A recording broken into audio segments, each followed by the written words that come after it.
Dear students, നമ്മൾ ഇന്നത്തെ ഒരു വീഡിയോയിൽ നോക്കാൻ പോകുന്നത് കഴിഞ്ഞൊരു വീഡിയോൻ്റെ കണ്ടിന്യൂഷനാണ്. കഴിഞ്ഞൊരു വീഡിയോയിൽ നമ്മൾ ക്രാങ്ക് ഷാഫ്റ്റ് വരെ പറഞ്ഞിട്ടുണ്ടായിരുന്നു. ഇന്നത്തെ ഒരു വീഡിയോയിൽ നമ്മൾ മെയിനായിട്ട് ഫോക്കസ് ചെയ്യുന്നത് ബിയറിങ്ങുകളെ കുറിച്ചാണ്. അപ്പോൾ എന്താണ് ബിയറിംഗ് എന്ന് നമുക്ക് നോക്കാം. A bearing is a machine element that constrains relative motion to only the desired motion and reduces friction between moving parts. അതിൽ ലാസ്റ്റ് പറഞ്ഞിട്ടുള്ളത് വളരെ ഇമ്പോർട്ടൻ്റ് ആയിട്ടുള്ള ഒരു പോയിൻ്റാണ്. ബിയറിങ്ങിൻ്റെ പ്രധാനപ്പെട്ട ഒരു ധർമ്മമാണ് എന്ത്? മൂവിങ് പാർട്സുകൾക്കിടയിലുള്ള ഫ്രിക്ഷൻ അഥവാ ഘർഷണം കുറയ്ക്കുക എന്നുള്ളത്. ഓക്കെ, എന്താണ്? Reduce friction between moving parts. Moving പാർട്സുകൾക്കിടയിലുള്ള ഫ്രിക്ഷൻ കുറയ്ക്കുക എന്നുള്ളത് ബിയറിങ്ങിന് ഏറ്റവും പ്രധാനപ്പെട്ട റോളാണ്. അടുത്ത പോയിന്റ് നോക്കാം.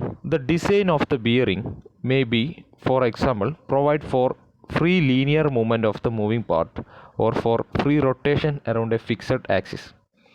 ഒരു ബിയറിങ്ങിൻ്റെ ഡിസൈൻ എന്ന് പറയുന്നത് ചിലപ്പോൾ എന്താണ്, ലീനിയർ മൂവ്മെൻറ്റ്, ഫ്രീ ആയിട്ടുള്ള ഒരു ലീനിയർ മൂവ്മെൻറ്റ് കൊടുക്കുന്നതിനോ അല്ലെങ്കിൽ ഫ്രീ ആയിട്ടുള്ള ഒരു റൊട്ടേഷൻ മൂവ്മെൻറ്റ്, ഒരു ഫിക്സഡ് ആക്സിസിനനുസരിച്ചുള്ള ഒരു റൊട്ടേഷൻ മൂവ്മെൻറ്റ് കൊടുക്കുന്നതിനോ വേണ്ടിയിട്ടായിരിക്കും ബിയറിങ്ങിൻ്റെ മൂവ്മെൻറ്റ് ഉണ്ടായിരിക്കുക.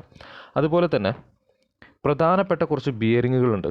അതിൽ ഫസ്റ്റ് ഏറ്റവും ഇമ്പോർട്ടൻ്റ് ആയിട്ടുള്ള ഒരു ബിയറിംഗ് ആണ് റേഡിയൽ ഓർ ജേണൽ ബിയറിംഗ്. എന്താണ് റേഡിയൽ ബിയറിംഗ് അല്ലെങ്കിൽ ജേണൽ ബിയറിംഗ് എന്ന് പറയുന്നത്? വളരെ ഇമ്പോർട്ടൻ്റ് ആയിട്ടുള്ള ഒരു ബിയറിംഗ് ആണ്. രണ്ടാമതായിട്ടുള്ള ഒരു ബിയറിംഗ് ആണ് പിവോട്ട് ബിയറിംഗ് അല്ലെങ്കിൽ ഫുട് സ്റ്റെപ്പ് ബിയറിംഗ് എന്ന് പറയുന്നത്. പിന്നെ മൂന്നാമത് നമ്മൾ പറയുന്ന പ്രധാനപ്പെട്ട ഒരു ബിയറിംഗ് ആണ് ത്രസ്റ്റ് ബിയറിംഗ് അല്ലെങ്കിൽ കോളാർ ബിയറിംഗ് എന്ന് പറയുന്നത്. പ്രധാനപ്പെട്ട 3 ബിയറിങ്ങുകളാണ് നമുക്ക് പഠിക്കാനുള്ളത്.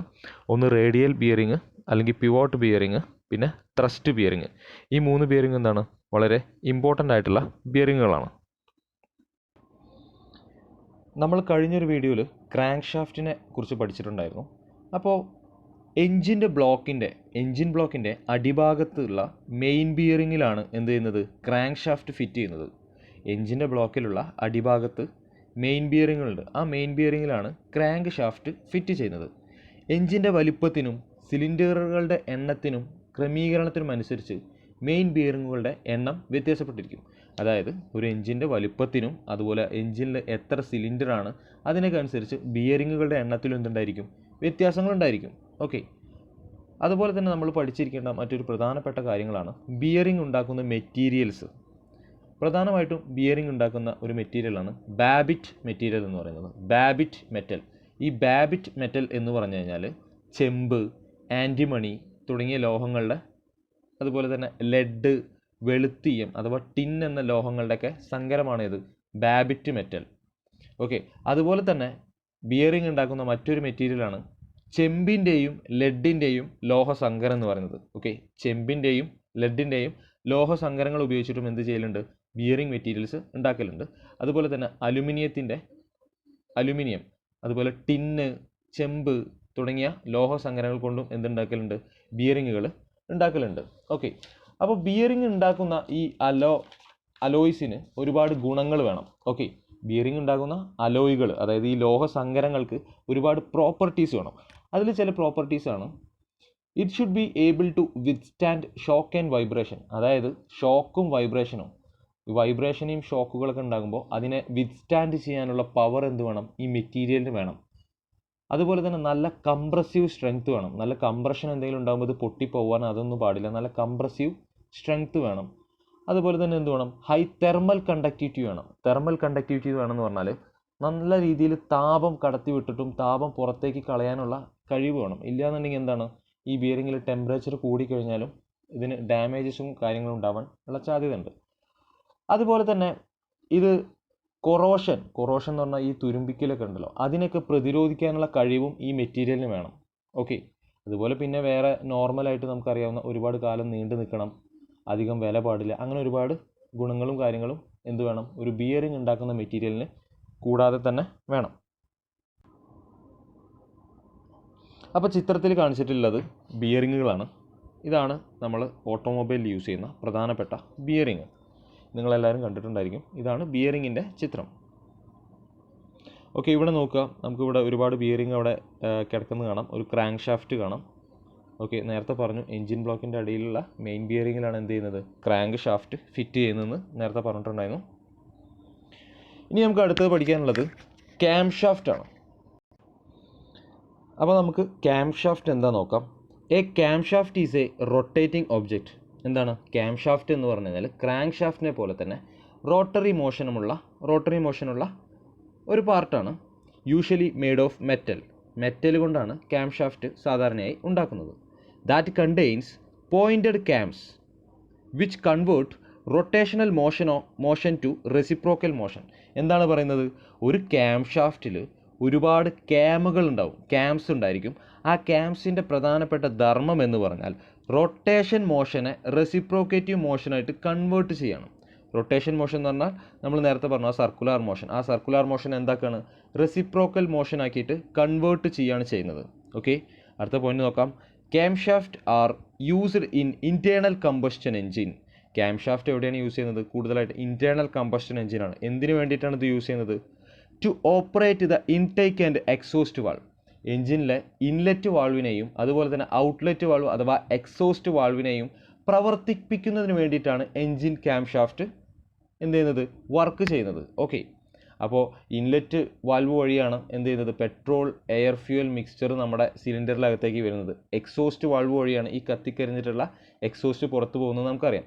ആ ഇൻലെറ്റ് വാൾവിനെയും എക്സോസ്റ്റ് വാൾവിനെയും ഓപ്പറേറ്റ് ചെയ്യുന്ന ആളാണ് ആര്? ഈ ക്യാംഷാഫ്റ്റിലെ ക്യാം എന്ന് പറയുന്ന ഭാഗം.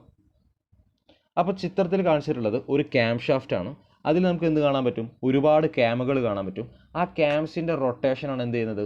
ഇൻലെറ്റ് വാൾവിനെയും എക്സോസ്റ്റ് വാൾവിനെയും ഓപ്പൺ ചെയ്യുന്നതും ക്ലോസ് ചെയ്യുന്നതും. ഓക്കെ, അടുത്ത് നമ്മൾ നോക്കാൻ പോകുന്നത് വാൾവ് ടൈമിംഗ് ഡയഗ്രത്തിനെ കുറിച്ചാണ്.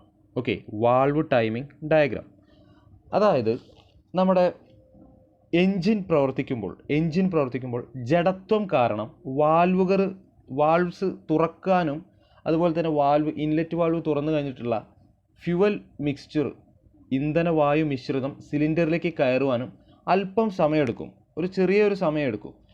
ഇത് സക്ഷൻ സ്ട്രോക്കിൽ എഞ്ചിനകത്തേക്ക് പ്രവേശിക്കുന്ന ഈ ചാർജിൻ്റെ അളവ് കുറയ്ക്കും. അതായത് നോർമൽ വരുന്നതിനേക്കാൾ കുറച്ച് കുറവായിരിക്കും വരിക. ഓക്കെ, അത് ഒഴിവാക്കുന്നതിന് വേണ്ടിയിട്ട്, അത് ഒഴിവാക്കിയിട്ടില്ല എന്നുണ്ടെങ്കിൽ എഞ്ചിൻ്റെ എഫിഷ്യൻസി കുറയും.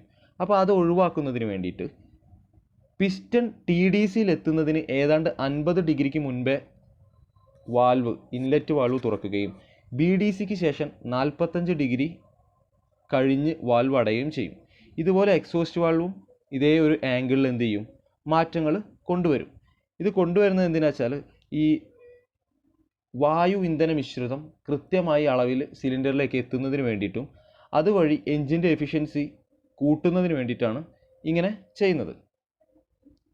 ഇപ്പോൾ ഇവിടെ നോക്കിക്കഴിഞ്ഞാൽ ഒരു വാൾവ് ടൈമിംഗ് ഡയഗ്രത്തിൻ്റെ ചിത്രം നമുക്കിവിടെ കാണാൻ പറ്റും.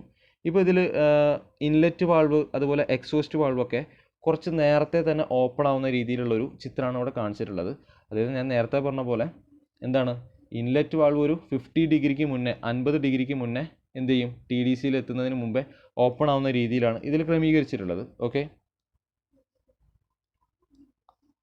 In a piston engine, the valve timing is the precise timing of the opening and closing of the valve. എന്താണ് ഈ വാൾവ് ടൈമിംഗ് ഡയഗ്രാം കൊണ്ട് ഉദ്ദേശിക്കുന്നതെന്ന് പറഞ്ഞു കഴിഞ്ഞാൽ അതിൻ്റെ കൃത്യമായിട്ടുള്ള ഓപ്പണിങ്ങും ക്ലോസിങ്ങും ടൈമിനെ കുറിച്ച് പറയുന്നതാണ്. ഒരു ഇൻലെറ്റ് വാൾവ് ആണെങ്കിലും എക്സോസ്റ്റ് വാൾവ് ആണെങ്കിലും അതിൻ്റെ കൃത്യമായ ഓപ്പണിങ്ങും ക്ലോസിങ്ങും ടൈം നിശ്ചയിക്കുന്ന ഒരു ഡയഗ്രമാണ് വാൾവ് ടൈമിംഗ് ഡയഗ്രാം എന്നുള്ളതുകൊണ്ട് ഉദ്ദേശിക്കുന്നത്. ഇനി നമ്മൾ നോക്കാൻ പോകുന്ന അടുത്തൊരു ഭാഗമാണ് ഫ്ലൈ വീൽ എന്ന് പറയുന്നത്. ഓക്കെ, ഫ്ലൈ വീൽ എഞ്ചിനെ സംബന്ധിച്ചിടത്തോളം വളരെ ഇമ്പോർട്ടൻ്റ് ആയിട്ടുള്ള ഒരു ഭാഗമാണ് ഫ്ലൈ വീൽ എന്ന് പറയുന്നത്. നമുക്ക് നോക്കാം. A flywheel is a mechanical device specifically designed to use the conversion of angular movement so as to efficiently store rotational energy. എന്താണ് ഫ്ലൈ വീൽ എന്ന് പറഞ്ഞാൽ? ക്രാങ്ക് ഷാഫ്റ്റിൻ്റെ പിൻഭാഗത്താണ് നമ്മുടെ ഫ്ലൈ വീൽ ഉറപ്പിക്കുക. എവിടെയാണ്? ക്രാങ്ക് ഷാഫ്റ്റിൻ്റെ പിൻഭാഗത്താണ് ഫ്ലൈ വീൽ ഉറപ്പിക്കുന്നത്. പവർ സ്ട്രോക്കിൽ ക്രാങ്ക് ഷാഫ്റ്റിന് ലഭിക്കുന്ന ഊർജത്തിൻ്റെ ഒരു ഭാഗം ഫ്ലൈ വീലിൽ സംഭരിച്ച് മറ്റ് സ്ട്രോക്കുകളിൽ ക്രാങ്ക് ഷാഫ്റ്റിലേക്ക് തിരിച്ചു നൽകുന്നു. അതാണ് ഫ്ലൈ വീലിൻ്റെ ധർമ്മം. അതായത് എനർജി അല്ലെങ്കിൽ ഊർജം എന്നുള്ളത് സ്റ്റോർ ചെയ്ത് വെക്കുക. ഒരു സ്റ്റോറേജ് പർപ്പസ് പോലെ ആ എനർജി എന്ത് ചെയ്യാണ്? സ്റ്റോർ ചെയ്ത് വെക്കുകയാണ് ഫ്ലൈ വീൽ പ്രധാനമായിട്ടും ചെയ്യുന്നത്.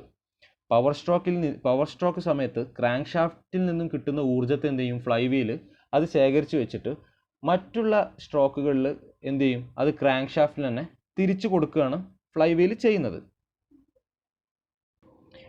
ഈ ഒരു പ്രക്രിയ നടക്കുമ്പോൾ നമുക്ക് എന്താ ലാഭം? ക്രാങ്ക് ഷാഫ്റ്റിൻ്റെ വൈബ്രേഷൻ എന്താവും, ഇല്ലാണ്ടായിട്ട് ക്രാങ്ക് ഷാഫ്റ്റ് ഒരേ സ്പീഡിൽ കറങ്ങാൻ തുടങ്ങും. ഓക്കെ, അതിന് വേണ്ടിയിട്ടാണ് ഇങ്ങനെ ചെയ്യുന്നത്. സ്റ്റാർട്ടിംഗ് പർപ്പസിന് ആവശ്യമായ റിംഗ് ഗിയർ ഘടിപ്പിക്കുന്ന ഫ്ലൈ വീലിൻ്റെ മുകളിലാണ്. അതുപോലെ തന്നെ നമ്മുടെ വാഹനം സ്റ്റാർട്ട് ചെയ്യുന്നതിൻ്റെ ആവശ്യത്തിനായിട്ട് യൂസ് ചെയ്യുന്ന റിംഗ് ഗിയർ ഘടിപ്പിക്കുന്നത് എവിടെയാണ്? ഈ ഫ്ലൈ വീലിൻ്റെ മുകളിലാണ്. അപ്പോൾ നോക്കുക, ഈ ചിത്രത്തിൽ കാണിച്ചിരിക്കുന്നത് ഒരു ഫ്ലൈ വീലാണ്. ഇതാണ് ഫ്ലൈ വീൽ എന്ന് പറയുന്നത്. ഓക്കെ, വളരെ ഇമ്പോർട്ടൻ്റ് ആയിട്ടുള്ളൊരു ഭാഗമാണ് എഞ്ചിനെ സംബന്ധിച്ചോളം ഫ്ലൈ വീൽ എന്ന് പറയുന്നത്. അപ്പോൾ ഇവിടെ ഒരു ചിത്രം നോക്കിക്കഴിഞ്ഞാൽ നമുക്കിവിടെ എല്ലാ പാർട്ടുകളും കാണാൻ പറ്റും.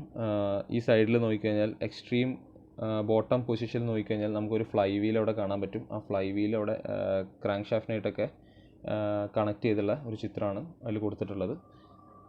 അതുപോലെ തന്നെ നമ്മൾ എൻജിൻ പറയുമ്പോൾ വളരെ ഇമ്പോർട്ടൻ്റ് ആയിട്ടുള്ള ഒരു ഭാഗമാണ് വാൽവ് എന്ന് പറയുന്നത്, അല്ലേ? നേരത്തെ നമ്മൾ വാൽവ് ടൈമിംഗ് ഡയഗ്രാമത്തിനെ കുറിച്ച് പറഞ്ഞിട്ടുണ്ടായിരുന്നു. അതുപോലെ നമുക്ക് വളരെ ഇമ്പോർട്ടൻ്റ് ആയിട്ടുള്ള ഒരു ഭാഗമാണ് എൻജിൻ വാൽവ് എന്ന് പറയുന്നത്. എൻജിൻ വാൽവിൻ്റെ പ്രധാനപ്പെട്ട ധർമ്മം എന്ന് പറഞ്ഞാൽ വായു ഇന്ധന അല്ലെങ്കിൽ എയർ ഫ്യൂവൽ മിശ്രിതത്തെ സിലിണ്ടറിനകത്തേക്ക് കടത്തിവിടുന്നതിനും അതുപോലെ തന്നെ കത്തിത്തീർന്ന വാതകങ്ങളെ പുറന്തള്ളുന്നതുമാണ് വാൽവ് പ്രധാനമായിട്ടും ചെയ്യുന്നത്. ഓക്കെ, അതായത് ഇൻലെറ്റ് വാൽവ് വഴി പെട്രോൾ എയർ മിശ്രിതം സിലിണ്ടറിനകത്തേക്ക് വരുന്നു. എക്സോസ്റ്റ് വാൽവ് വഴി ഈ കത്തിക്കരിഞ്ഞിട്ടുള്ള ഈ എക്സോസ്റ്റ് എന്ത് ചെയ്യാണ്, പുറത്തേക്ക് പോവുകയാണ് ചെയ്യുന്നത്. ഓക്കെ, ഒരു വാൽവ് ഉണ്ടാക്കുന്ന മെറ്റീരിയൽ, പ്രധാനമായിട്ടും ഇൻലെറ്റ് വാൽവ് ഉണ്ടാക്കുന്ന മെറ്റീരിയൽ എന്ന് പറഞ്ഞാൽ സിലിക്കോ ക്രോം സ്റ്റീൽ കൊണ്ടാണ്. ഓക്കെ, ഇൻലെറ്റ് വാൽവുകൾ ഉണ്ടാക്കുന്നത് സിലിക്കോ ക്രോം സ്റ്റീൽ എന്ന മെറ്റീരിയൽ കൊണ്ടാണ്. അതുപോലെ തന്നെ എക്സോസ്റ്റ് വാൽവ് ഉണ്ടാക്കുന്നത് ആസ്റ്റനിറ്റിക് സ്റ്റീലാണ്. ഓസ്റ്റനിറ്റിക് സ്റ്റീൽ ഉപയോഗിച്ചിട്ടാണ് എക്സോസ്റ്റ് വാൽവ് ഉണ്ടാക്കുന്നത്. സിലിക്കോ ക്രോം സ്റ്റീൽ ഉപയോഗിച്ചിട്ടാണ് ഇൻലെറ്റ് വാൽവ് ഉണ്ടാക്കുന്നത്. അപ്പോൾ അത്രയൊക്കെയാണ് നമ്മൾ പ്രധാനമായിട്ടും ഭാഗങ്ങൾ വരുന്നത്. ഇപ്പം നമ്മൾ ഈ ഒരു വീഡിയോയിൽ ബിയറിങ്ങിനെ കുറിച്ചിട്ടും ക്യാം ഷാഫ്റ്റ്, അതുപോലെ ഫ്ലൈ വീല്, വാൽവ്, ഈ ഒരു കാറ്റഗറിയിലുള്ള ഭാഗങ്ങളെക്കുറിച്ചാണ് പഠിച്ചിട്ടുള്ളത്.